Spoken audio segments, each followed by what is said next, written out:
if you look in the top corner of your screen, there's a place that says if you want to see comments, click it, and you'll be able to see the comments as they come. Oh, okay. So, do you see it? Okay.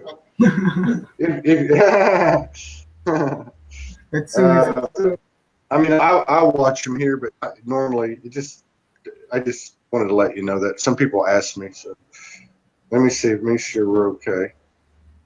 Yeah. All right. So we got a few people popping in already. Let me just share it out to the group in our network. Yeah. Let's see. Yeah. Okay. All right. Yeah, sorry about that mix-up too, but we'll be all right. So we're going to formally roll the show out. All right. Hi, everybody. How y'all doing? I'm just going to get this set up real quick, and then I'm going to formally introduce our beautiful guest, Divine Goddess. It's good to see. There's people are filling up the room here. It's good to see. Let me test the sound. Yeah, it's all good. Hello, everybody. Rebecca Williams. Thank you for the job you're doing in the Soulogy group. Flo Bartholomew. Sue Baxter Fitz, how are you? Thank you for the support. Melanie Kaverick, thank you for the support. Jackie Farrell, Mary Cooper, Debbie Smart, and everybody else are coming in too fast. Jacqueline Pinkerton, Anne Marie Peppercorn.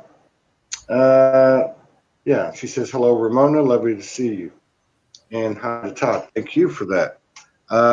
It's good to be here. It's been a very eventful day. Today is 8/18/18 or 18/8/18, depending on what part of the world you're in. But it's a special day. I had my biggest activation, dimensional experience / elevation / shift that I've ever had in my life. And I've had a lot of them this morning. So there's no coincidence. I get to share space with the beautiful Divine Goddess. This is the Soulogy Network, and this is our flagship show. It's called SOULSPEAKS 5D. It's a conversation and today we're with Ramona, who is in Ireland and is gracing us with her presence today. Thanks for coming on the show. Thanks for having me. You're very welcome. It's an honor to be here with you. I was really happy that you reached out. I met you with 15 other Divine Goddesses, but I remembered you when you came on. I remembered you, and I'm really happy that you reached out. That was some really powerful stuff over there in Vancouver Island. Yeah. And I was really pleased to be a part of that. So again, it's really a pleasure to see you, and I'm really happy that you reached out. So, this is I don't know if you've watched our shows much, but it's a conversation. It's not really an interview. We just like to have a conversation. And, I'm a big believer that the biggest activations we can receive come from people like you and me. I believe the human's the hero, and we're as important as any of our multiple dimensional aspects. And otherwise, we wouldn't be 99% of the time conscious here. So I know you have. I've read your bio, and you have you have the same type of track record as a lot of light workers, a lot of divine goddesses carrying sacred wisdom, and as a result of that journey, you have a lot of gifts as well. So I guess the first thing I'd like to ask you is what I always ask everybody is, when did you wake up and realize there was something going on besides being human beings walking on a planet? I guess as a child, but I forgot about it. I remembered again in 2011, which has been a big year, I guess, for most of us.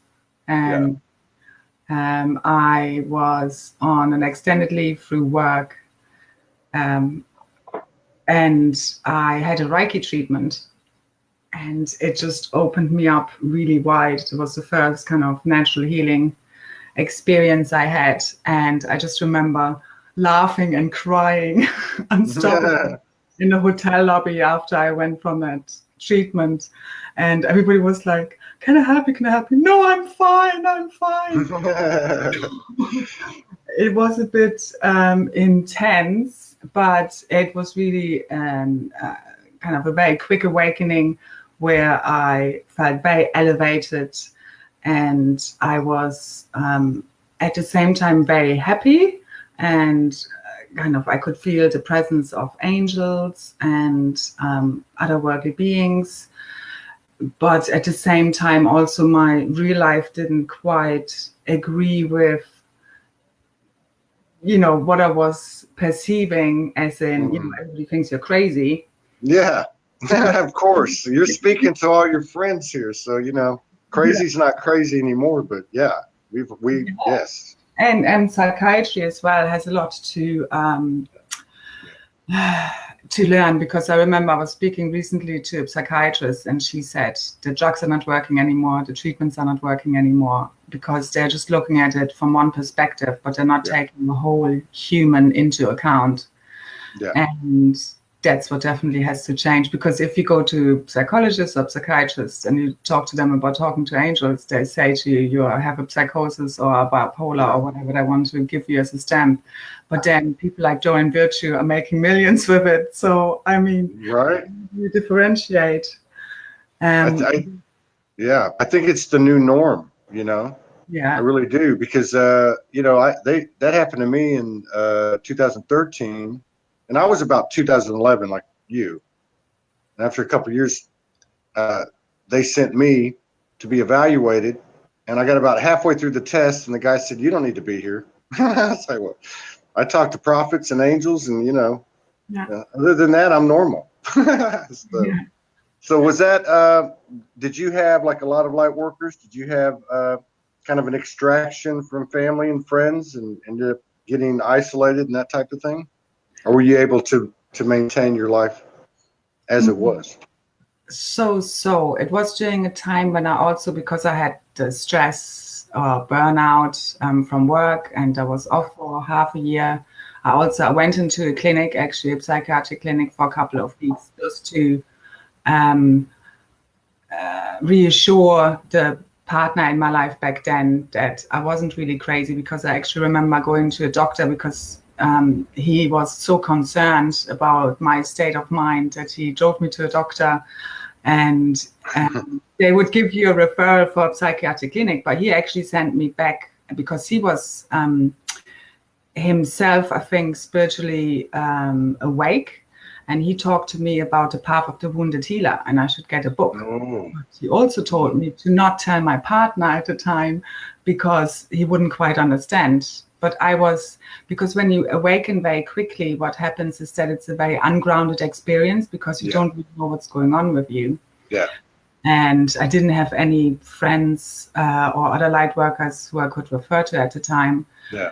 So I went back and was like, no, but he told me I'm just, I'm the wounded healer. I'm clairvoyant. I'm all of these things. And he just thought I was more crazy than I was before. So he went back to the doctor, and the doctor then finally gave me a referral to psychiatric evaluation.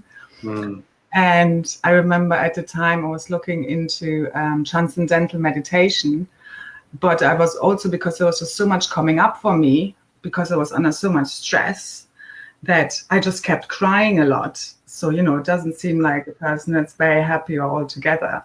Right. And then that, well, do you think transcendental meditation is the solution to all your, problems? And I was like, And I was, okay, I don't mind. Like I basically referred myself into the clinic. But by the time I got into the clinic, I actually had already gone online and listened to a lot of affirmation videos, and we started to heal myself and got on top of what was actually happening to me. So by the time I got in there, I had it was still a pleasant experience. I mean, well, half pleasant. It's not very pleasant being woken up every hour with a torchlight in your face, seeing if you have yet. You're among friends, and many of these people have had that experience. I think it's about really being bare, like, bearing your soul naked, as in, like, we teach from experience, or we are walking each other home, really, and that can only come through experience. And we are the ancient masters, yes, who have come here again, but we had to forget everything to actually also make all of these experiences so we can come from a very humble place. Because otherwise, what is our reference if we can't understand other people going through all these, painful experiences and suffering? And that's the shame, we talked about just before we came on live. Like shame, blame, guilt, grief. I mean, everybody gets out free. We forgive everyone else, but most of all ourselves. And that's part of the human experience, to have, not done everything right, made mistakes. But we also had things happening to us. But then we get to a place where, first of all, we usually forgive ourselves first, or get to that place where we accept ourselves. And then we automatically can do this with everyone else, because otherwise the wheel of karma will keep going on forever and ever. And there's no end to it if we keep saying, oh yeah, but he did this and she did that.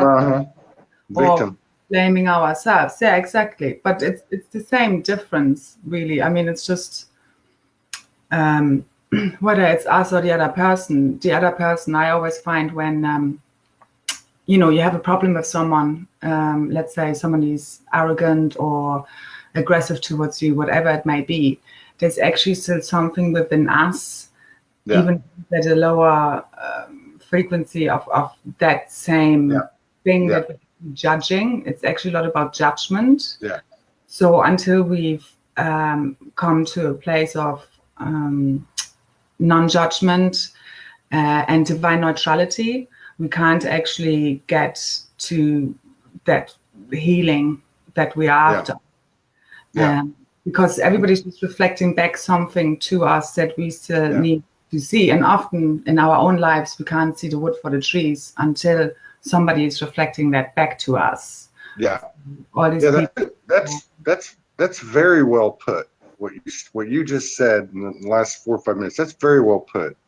And I think that the energies since the blood moon of last month, the eclipse, have really accelerated things. A lot of people are writing about, it's everything's in your face now. And I think the biggest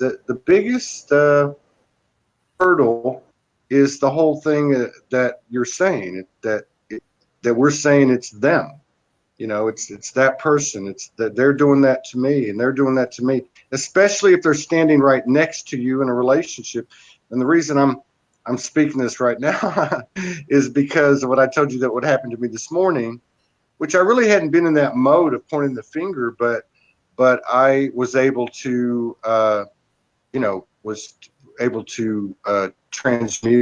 transform with the help of my divine goddess, and or at least holding space for me and giving me a few pointers, the shame and the guilt of the ancestral lineage. But the reason I bring that up is because there's things that I realize now that I've gone through this that have been in my face, relationships, people, energies, or whatever you want to call it, that I know now won't be there anymore. I know now they won't be there anymore because it's no longer active in me. Would that be correct? Yeah, I think it goes in stages and phases, as I would have always had difficult or challenging relationships, and I think we all have to a certain degree, because we're all being placed not amongst loads of other light workers and like-minded friends, but often within families or areas where they seem less awakened. But I mean, they're really just they're part of your higher self. And especially within close family, these challenging relationships are really, we have made these contracts before we came into this life to resolve these ancestral wounds together. And I would, for example, have had a very difficult relationship always with my mother. And just recently, something has come up where I could still see I had judgment and frustration and anger come up, where I thought I was done with that, because, over the years you clear these things and you release them, but it's often not that it happens all in one moment. So that's why I'm saying it's like the peeling of the onion, you often say in Reiki, it goes in stages. and it's usually the same themes keep coming up again and again.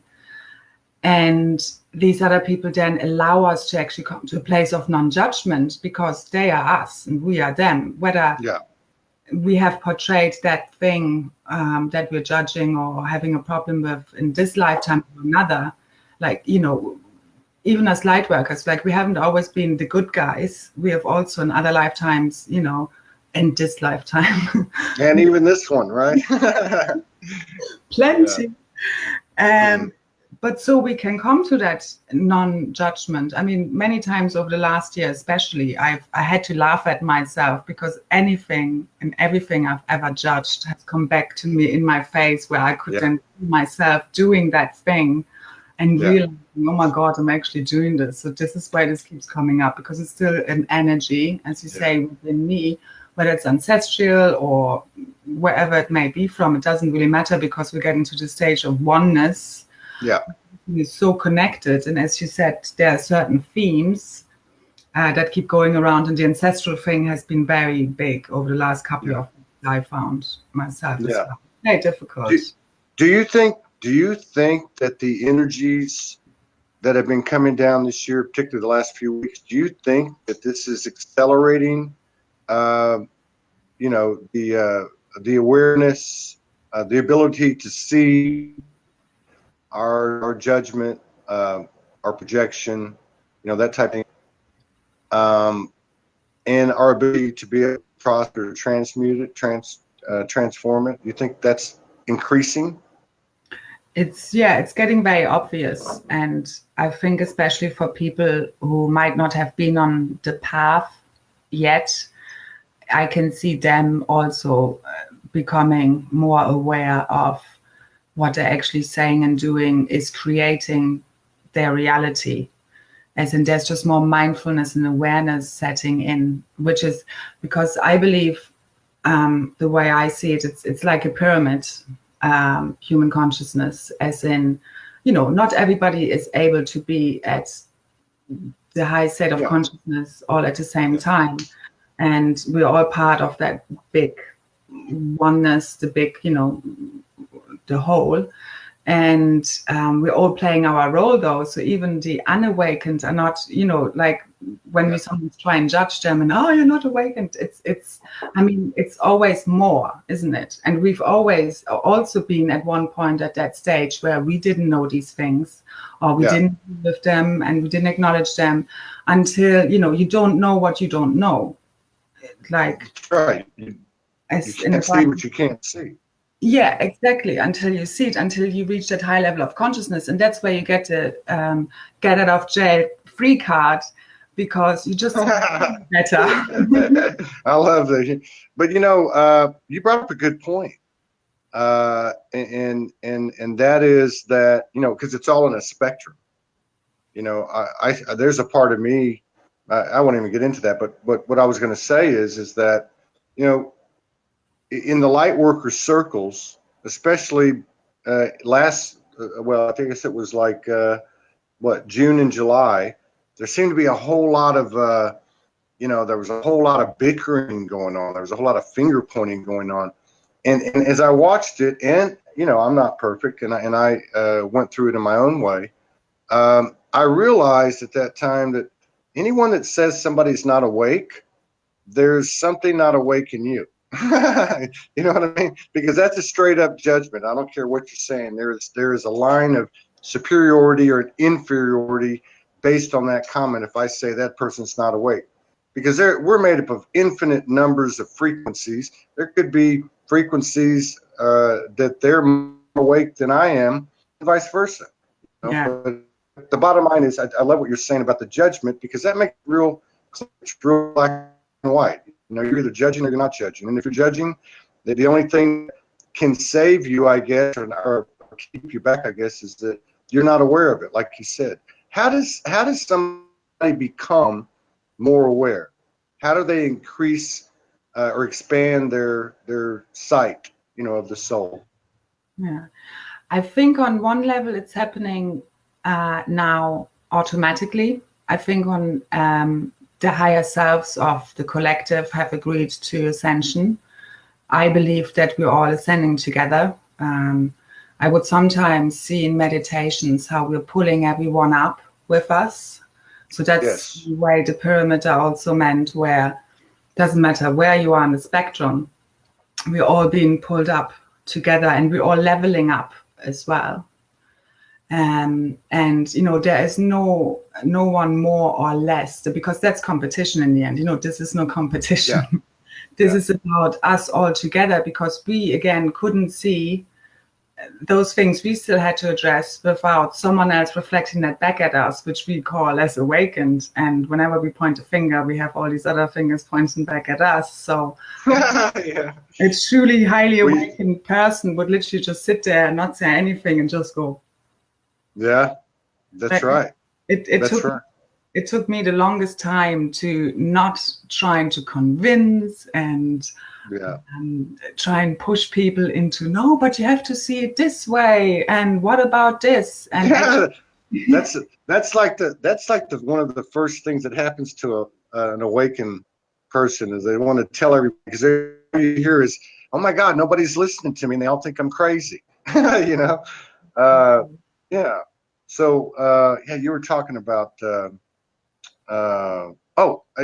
so that's interesting, your meditation that you see sometimes, and as you say, everybody's going up at the same time, because I would get these, for the 7 years I've been awake, I would get this almost like a mantra in my head as I was going about my business, and it would say, everyone's beating at the same level, it just doesn't look that way. And I never really have delved into that, but the way you just explained it, I could see how from this perspective here, it doesn't look that way, because that's basically our ability to learn, or what, not know it all, and that would be kind of a prerequisite for our journey, but from the higher level, that we are all at the same level. Yeah. And so you've seen that in meditation, is what you're saying. Yeah, that we are all being, we are all, the consciousness of humanity is rising. And what I see in meditation is that it's almost, whether you want to call it a light ship, or just some of us kind of spiraling upwards and pulling the whole collective consciousness along with us. And then again, we need to remember, on the highest level, on source level, it's literally just one sea of many fractals making that beautiful whole. And that's where we're all equal. We all just signed up for different jobs. And in the end of the day, I also see it as, I am you, you are me. Yeah. It's just almost as if we can imagine that if there is no time and space, then, you would be me just as in, it's sometimes hard to explain, because there is no time and space. It's all kind of happening at the same time. Just my perception is that I'm singular, where I recently had an experience of what felt like a full merge with Source. And it was kind of very extreme, where everything just opened up and then totally contracted again, and then opened up again. And I could just see everything making sense. Everything fell into place. Everything that has happened up until this point, preparing me for now, or what's next. And also, I had just this sense of everybody was me, and just their own unique fractal of Source, and the beauty and the perfection in it all, because I could see that from the eyes of Source, everything is perfect, even if it would go on like it is without us ascending, because we constantly, in a way, ascending, even if it doesn't seem like it, that it would still all be perfect, because in a way, it already has happened. Everything is existing at the same time. And we're just trying to tune into those, preferred timelines. That's the discernment. So you have divine neutrality. Right. But then the discernment, of course, we want to have a pleasurable experience. And we want to go back to the golden age, and we want to experience Eden and all of, everybody to be looked after, everybody to live in abundance. But in the end, even if it wouldn't happen, that still would be perfect from the eyes of Source.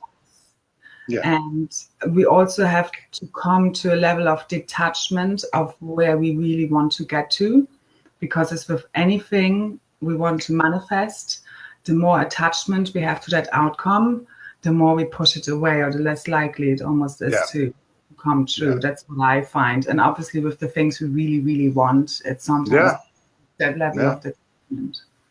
Yeah, you got to let go. You got to surrender. I surrender. I know, it's a No, hard thing, right? your level of connection is pretty strong. Is it? Would you say it's angelic, galactic, or does it even matter to you at where you're I at? don't discern as much. I guess it's very angelic, but it's also source.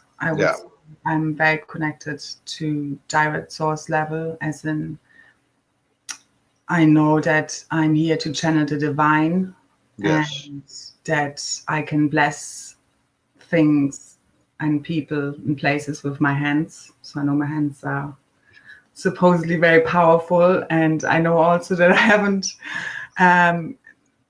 I'm only just tapping into that, and I think we're always on the journey of remembering, and I would always love to remember more. But I remember, for example, about 3.5, 4 years ago, I had a report done by Judith Kusel, which many of us know, and you had her on your show. Yeah. I love her. She's incredible. Oh, she is, yeah, and I have a strong soul connection with her too. Now, you're talking about a soul reading? Is that what you're talking about? The soul Yeah, reading. she's supposed to. She said she was going to do one for me this month. I didn't ask her; she just offered to do it. So I'm looking forward to that. So what happened? Yeah, so I got a soul reading. It was actually down to because I've been having a lot of physical purgings. Like I've been through 4 years of mainly being in bed because I had just such huge clearings. And at the time was only the beginning. And I was the question, because you can answer a question during the soul readings that you want to address or find out next to your soul. Oh, really? And where you're from. Oh, really? Yes. Wow. So what you would say is like kind of your soul name, your origin, so which galaxy maybe you're from, or which ones are you connected to, and then what your unique talents are. But you can also ask a question often, or at least it was the case then. And I was asking, okay, what's going on with the pain I'm experiencing? Where is this from? And she would then have gone back to a lifetime where I had just a huge trauma happening to me. And I actually want to bring this in as well, because I think many of us are affected by this, where we will often feel quite a lot of victim energy, or, we're not enough. And all of this, a lot of us light workers, but it's because we've had so many lifetimes of being persecuted, being killed. I back then was, and I only realized later on that it went on for 9 months, but I was in that lifetime of the Cathars. I was basically tortured and raped and poisoned for 9 months. But that really, like that wound took me about 3 years up until towards the end of last year to really fully heal. And it held me back a lot in going out there and being able to bring my service and my gifts to the world, or officially offering them, because there was such a big underlying fear involved, that was, as soon as I go public, or as soon as people know what I can do or what I'm bringing back to humanity, I get killed, because it happens again and again.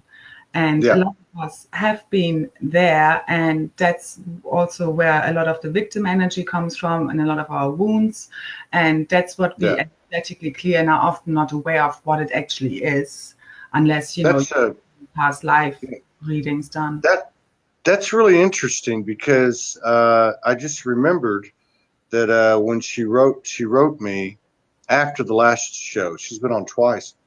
And she said, I'm going to get back with you on this. I'm going to do the soul reading for you. And she said, but as I'm talking to you, I saw you.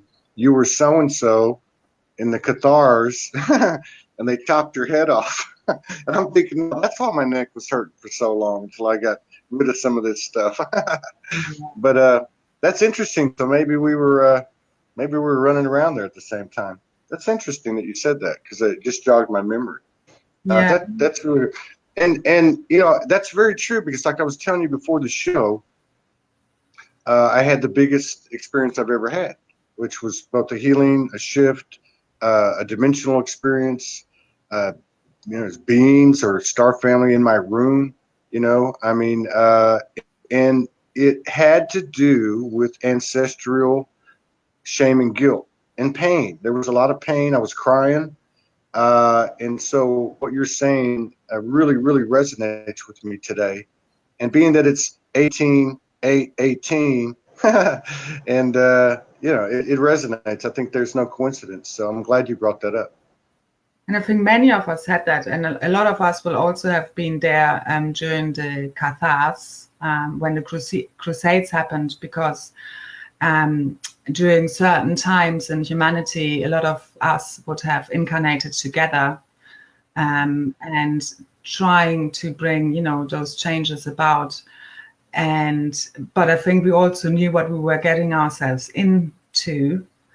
And the legend has it that we would come back 800 years later, approximately, to come and finish what we came in here for, which is leading humanity into the new golden age. And I also, from my own knowing, feel that for the different incarnations, we have been able to there were the 12 original galaxies or the 12 tribes that are often talked about. Yeah. And this all connects on DNA level. So we connect through our DNA to the whole of humanity. And this has happened through incarnating again and again and again and again, I believe, so that we could mix up the DNA and get to that level where, as we heal these wounds within ourselves, we heal it actually for every human being, because we are connected by these, 12 strands DNA to all these levels. Yeah. And 12 is a big, big number for a lot of people. I know when I started, that's how it started for me. Everything was 12. Everything was coming up in 12s. I was looking at your bio, and let me pull it up. And you were talking about the healing. You do the healing with your hands. Do you practice that frequently? Is that something that you do as a practitioner? I know you do a lot of different things, because I was looking at this. It says you're a guide and a healer, a wisdom keeper, a forerunner, mystic, and high priestess. You do writing, sharings, healings, light language, intuitive guidance, empowerment sessions for other light workers. So you're like a light workers practitioner, and you support them on their own journeys. And your special focus is the fine-tuning of heart energies. What is that part about? That part is about that I'm very connected to the heart flame of humanity. And how can I put this? Like, I know I'm here to be divine love. And we all are, obviously. But through the soul reading of Judith, and then subsequently having had more experiences, I know that it's very much down to, for me for first of all, to heal my own heart center, where, I think all of humanity can relate to this.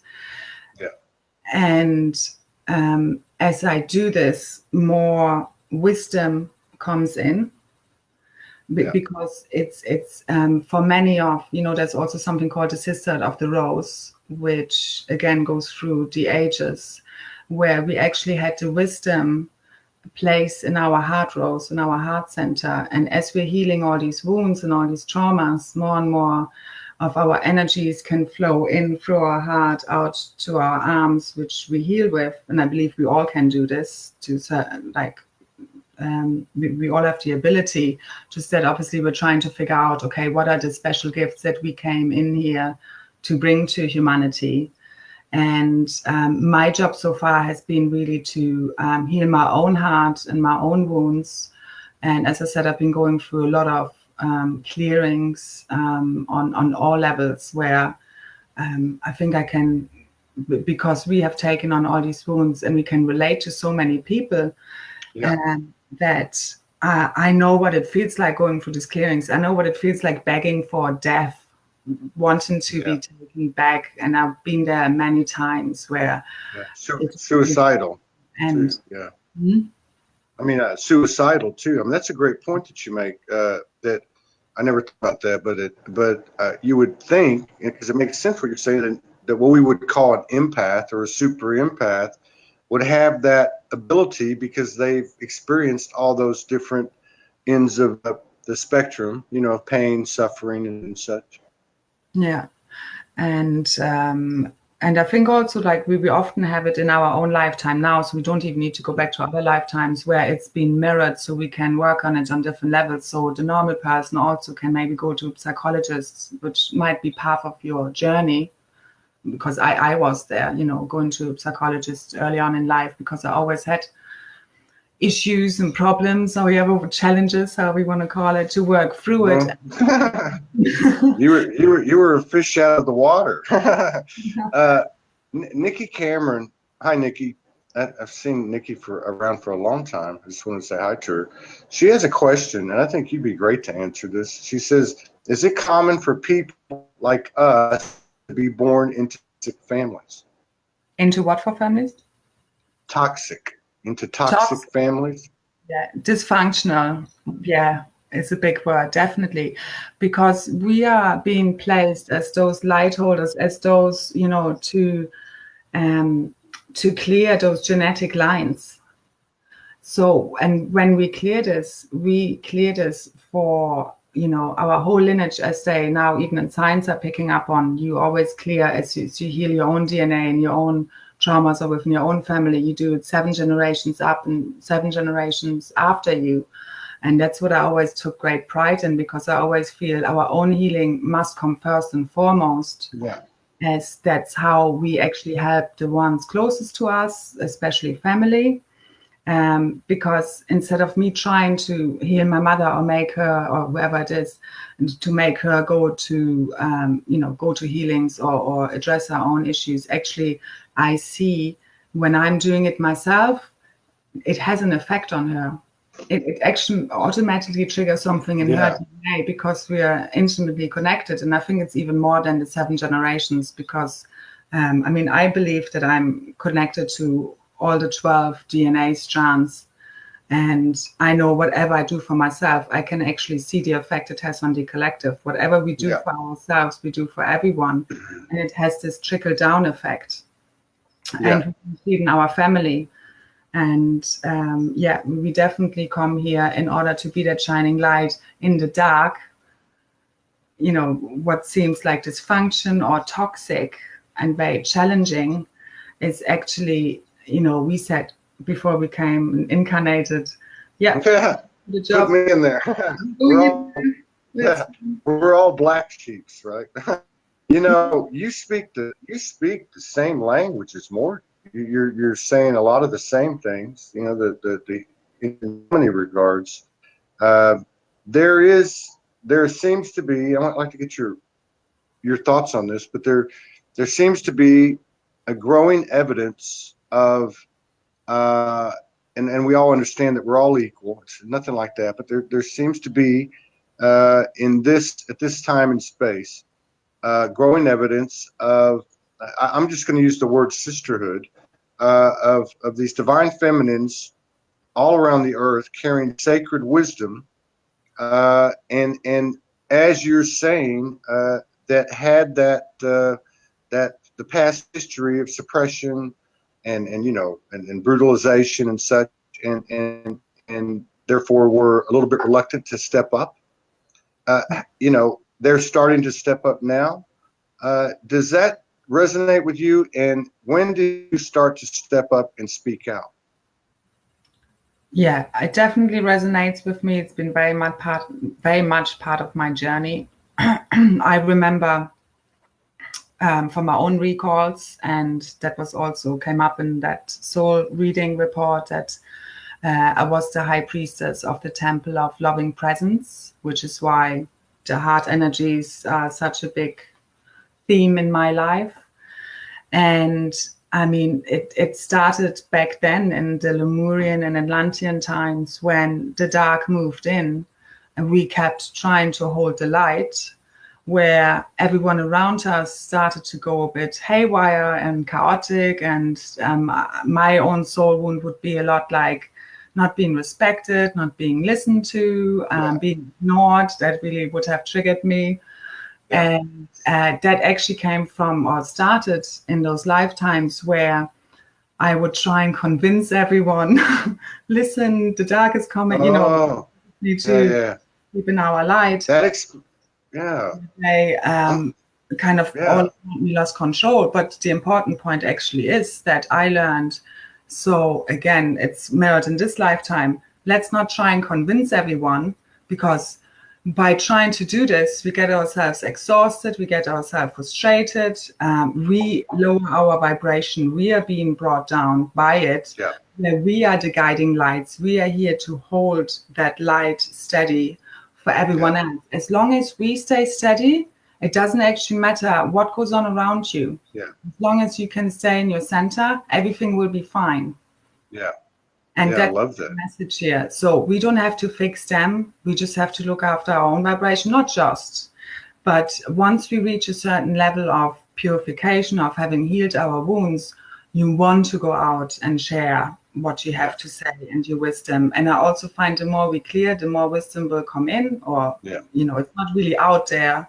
It feels like it sometimes, but it's really within. It's an activation within. So as we clear the distorted DNA, our galactic DNA or our multidimensional DNA can come online, and that's really the, you know, that's where our wisdom is. And I find whenever I push through a fear, whether it's speaking out, you know, coming on a show like yours, or going to that retreat in Vancouver Island, all these big things. So anything that really is fear related, then I always feel this huge quantum jump happening, and a lot more comes in. But because we released all the stuff we don't need anymore, so it can move in, or can be unlocked. So I think it happens naturally as we're healing ourselves. I always just focused on purification. It's also like I would work with the white flame of purification and illumination.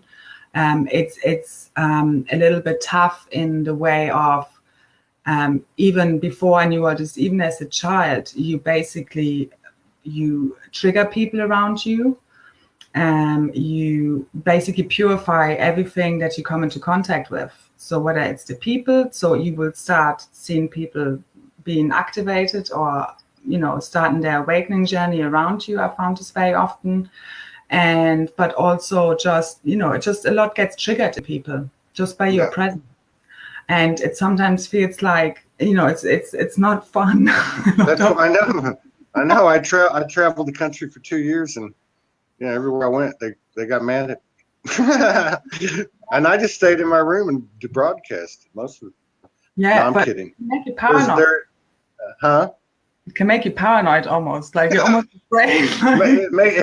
It makes you a little bit, you know, like a turtle sticking his head in a shell. You know, we don't have a whole lot of time left, and I want to make sure that we cover this. And I'd love to have you back. I'm really pleased that you reached out, because I wouldn't have known. You know, there were so many of y'all over there, and I just wouldn't have known it. My life moves too fast, and I have a hard enough time trying to schedule things on time, as you know. But so I mean, are you a practitioner? You're a practitioner for all intents and purposes. You're a practitioner. You help people. You know, so I mean, I know people from watching this live and on the replay are going to be interested in finding out where you're at. So, I mean, do you have, I know you have Facebook. Do you have any website or anything like that? Anywhere we can find you? I've been very busy healing myself. Let's just say that. I know that being this, it would sometimes all day, I'm just clearing. And by about 5 or 6 o'clock, when everybody starts to relax, because our auras get so big, like we can feel everything around us. So I can feel the collective a lot. Yeah. I mean, we all do, but basically, I've been very busy clearing on being level. So I've been advertising on Facebook, really. Otherwise, over email. So I'm not at the level where I'm very organized or professional of having my website yet. I always have these intentions. I'm not either. Don't feel bad. Don't feel bad. Mine's sitting with half a page done, so don't feel bad about that. But I want to say on behalf of everybody, because this is a very good point. And I'm sure that your work is extremely effective as a practitioner. But what I wanted to say is there are more and more, it's becoming more and more obvious that there are divine feminines out there just like you, who are doing this massive work, basically in solitude. Because like you said, when you're clearing for the collective, right? We need to take a lot of worth and pride from that, because for years I also had a small, like my daughter's 5.5 years old. That's a whole other story. But I mean, throughout from when she was about 2.5 to 5 years old, I was mainly in bed. I was always saying, "Mommy is tired. Mommy is in pain." It was not fun. It wasn't so much a choice. I was just going through it, but it was very intense. But I felt very low on myself because I wasn't really the mother I knew I could be. And I wasn't out there providing any services. This was all in my head for all intents and purposes. And you don't find a lot of self-worth through that because you don't see, it's not tangible. So we all have to really find a lot of self-worth in just us looking after ourselves, filling up our own cup first. Because, I mean, I was once asking my high levels, okay, when is this cup finally full? I mean, how? And it's like, the answer was, it's a big cup. I was just gonna ask you that. That's so funny. I guess we're communicating telepathically. I thought, I wonder if she ever gets to those points like I do, where I just throw a fit and I start, screaming and saying, "I've had enough. Get me out of here, or help me." And you know what? The crazy thing is, every time I do that, I get the help I need. I just don't. I don't want to have to get to that extreme emotional state anymore, though. But you get a certain resolve. I had that yesterday, where certain things are just in my life that are not necessarily how I want them to be. Like I'm in a room of my aunties. I don't really have any money coming in because I have just been dedicating myself to my work and because it's one moment to the next, and we just do. Yeah, that's right. Not so much planning. Like I have plans and I have ideas and I have visions, but I can only do as much as I can on that day. Like the last 2 weeks have been too intense. I've been like, especially after the month in Canada, where I've just constantly been around, I could not do much for the last 2 weeks. So do the best we can, and we do get to a level of frustration, but it actually ends up in resolve of reclaiming our power of, okay, this is it. I am this because this is my universe. I am all of this, because that's where this feeling of oneness comes in and comes and goes, our connected feeling. Sometimes we feel very disconnected, but this kind of calling forth because the higher levels or the angels, they're all us. It's all just that's right. That's right. And to call those, because we don't want to feel fully alone if we think it's just me. So it's not having someone around us. Right. Okay, I've done everything I could do. I've dedicated my whole life to this. I've given it all to you. Now I need some support and help, and it will come. And yesterday, when I thought I had very little on my account, I actually had a little bit more than I thought, and I was like, "Where does this even come from? I didn't even know it was there." Yeah. Like, okay, that's a start. I still want to see more. I know. I get to the, I understand where you're coming from, and I love what you said about we should take some. I'm not going to put myself in that category, like you and Morgan and these others should take pride in that, because it's an extremely important role, and it was a difficult role. But I understand what you're saying too, because I'm walking a tightrope now, where money goes. But I'm not worried about it anymore. I'm just not worried about it because I know that it's going to work out. And if I have to, I guess I'll throw a fit, and that always worked before. So now somebody had asked if, I take the light language very seriously in any of these transmissions. They're blessings and they're messages, they're communions. I don't know if as we shut it down here the next few minutes, if it resonates with you to do some type of blessing or whatever you feel, whatever resonates with you in this moment, whatever it may be, even if you want to just talk some more. No, definitely. That would be great because it surpasses the logical mind, and it's more an energy of like a transmission of energy. And there's so much healing in our voices. It doesn't necessarily need to sound all that beautiful. I only just started it recently. So, but I'd love to do it. Yeah. Thank you. Definitely. So let's just all come to taking a few deep breaths and centering ourselves. Breathing out any stress, any tension, any worries, anything we picked up throughout the day.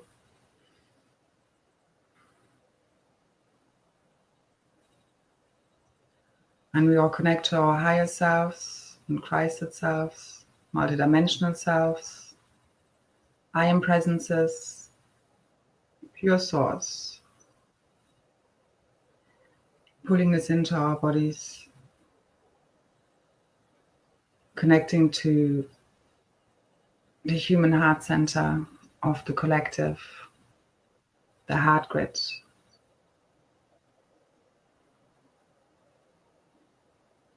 And also connecting to the heart of Mother Gaia, crystalline core, all through our heart centers.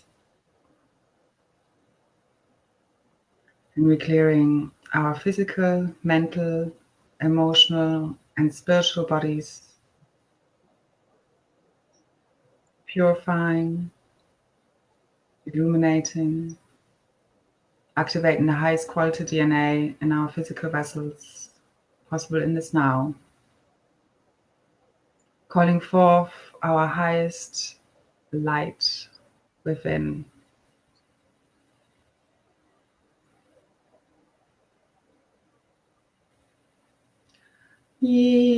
Yamanasa kuwakamanana iyakamana uwa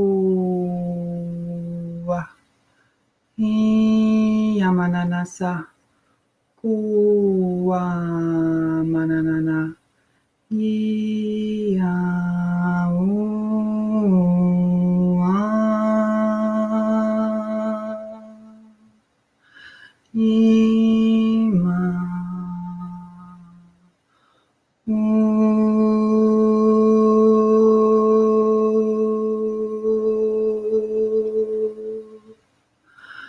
Yamananasa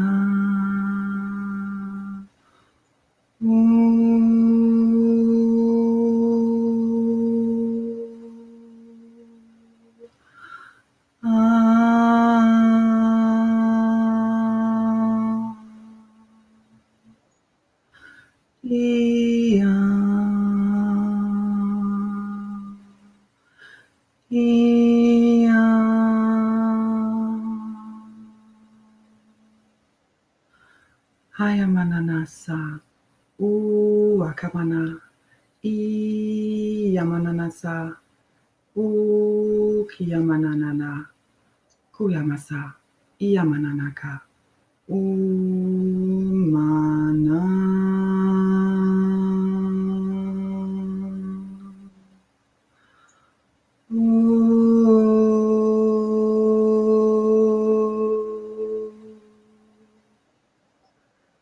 yamananaka kuyamananasa yamanana kakana uayamana liyamana kuayamanana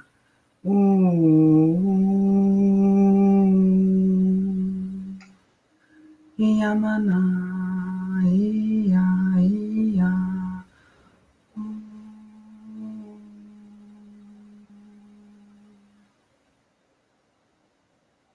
Hmm. Thank you. You're very welcome.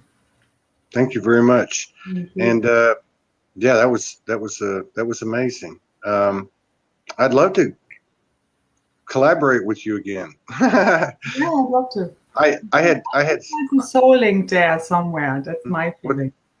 what's that? Soul family. There's some soul family. Yeah, link. well, yeah, I think so. Yeah, and I normally schedule stuff a couple hours apart, you know, because I never really set a scheduled time. But yeah, we could probably go an hour and a half or 2 hours. But I messed up the time, so we're gonna start another show with probably another one of your sisterhood. I can't, Carla Roberts. She's out of oh, I can't remember now. She's originally from Iceland, but anyway, it ought to be really interesting. I know who you mean. I can't get the name together either. Yeah, I know. I'm just afraid how I'm gonna introduce her. But yeah, so yeah, but I'll reach out to you, and if you have anything you want to collaborate on or anything, yeah, you just reach out to me, and I'd love to help you get the word out. If you're trying to get, you know, if you're working, you know, to build a practitioner practice and spread your skills and abilities out there, then, you know, we'd love to help you. So if you put anything together and you want me to put it out through the network, I'll be glad to do that. Thank you. Yeah, let's definitely do that. And anyone can connect to my Facebook or also Ramona Lappin, one word, @hotmail.com. Okay. All right. And I'll be talking to you soon. Thank you, everybody, for joining us. We'll be back in about 2.5 minutes. Blessings. Bye-bye. Bye. I enjoyed it. Thank you so much. Thanks. Bye-bye.